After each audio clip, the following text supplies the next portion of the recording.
فیاض خان کیس کې څه اډر شو؟ جی خپل نوم ووایئ. زما محمد ابراهیم خیش کی بالا او فیاض خان تاریخ نن د ضمانت تاریخ و او بی بی اے کړی وه کینسل شوی وه نن د ضمانت تاریخ و جج صاحب ضمانت ورکړو نو بس اوس به ځو مردان ته د هغه رهایي به وړو او انشاءالله مازدیګر ماښام به په خپل کور دا کوم عدالت کې دا ضمانت فیصله وشوه؟ دا جی آصف صاحب نه دی جج دی سیشن جج دی سیشن کې وشوه. تاسو دې باره کې څه وایي؟ یاره مونږ خو دا وایو چې د هر یو شي حل روغه دی نو مونږ خو په دې خواهش کې یو چې د دې روغه دی وشي او د کلي خبره ده او یو کلی دی بالا پایان. او دا واقع څنګه وشو؟ اکسیډنټ دی جی. دا څنګه واقع وشو؟ اکسیډنټ دی جی. نه واقع څنګه وشو؟ واقع هېڅ خبره اتره نه وه د خان سره او بس اچانک رالو دا سړی او دې نه مخکې د فیاض خان رور گرفتار و او جی او د هغې رور گرفتار و مشر خانیاز خان د هغې ضمانت هم شوي دی هغې کوټ کړی دی او د فیاض خان دلته کې وشو سیشن وکړو. او تاسو سره وکیل څوک پیش شو؟ موږ سره یې ریاض خان ایډوکیټ مردان پیش شو.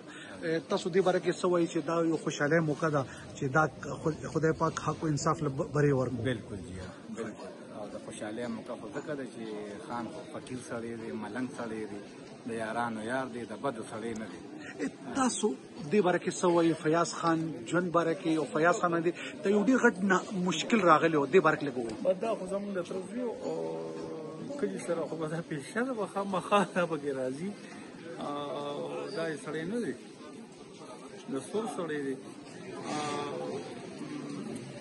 اصل خبره ده به دا خو تقدیري معامله وه راغه پکې وشوه داسې چې خوښه نه د هغې خوښه وه نه زموږ خوښه وه. اوس تاسو ضمانت نامې جمع کړې؟ ضمانت نامې جمع کړې انشاءالله راپورټ ته به انتظار نو دا هېڅ خبره به نن عدالت څه فیصله وکړه؟ دا عدالت چې دا فیصله وکړه فیاض خان له ضمانت ورکړو دا دواګیري چې غلطه شوې وه 9 دن بعد چې د ضمانت وشو دا صرف د عدالت نه نوشي او دا چې کله واقع وشوه نو فیاض خان بی بی اے کړې وه کینسل شوه دا واقع څنګه وشوه؟ دا واقعه چې بس اچانک واقع وشو بس دې دا سړی رالو په ده سره تکرار دغه شروع شو بس اچانک شوی دا نه پیژنګلي تعارف هېڅ قسمه داسې دغه نو دا یو سړی وایي که د ده پیژنګلي لا دغه نو د دې هر قسمه وضاحت تصدیق فیاض خان کولی شي. او دې کې دا خبره کېږي چې دا روغې په بنیاد دا ضمانت وشو؟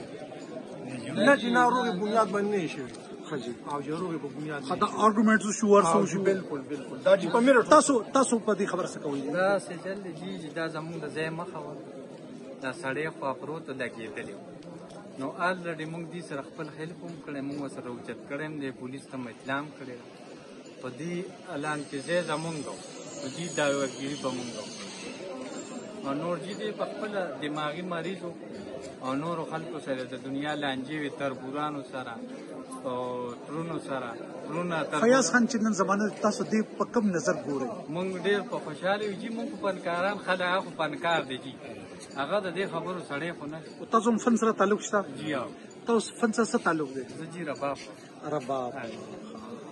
رباب نواز فدا محمد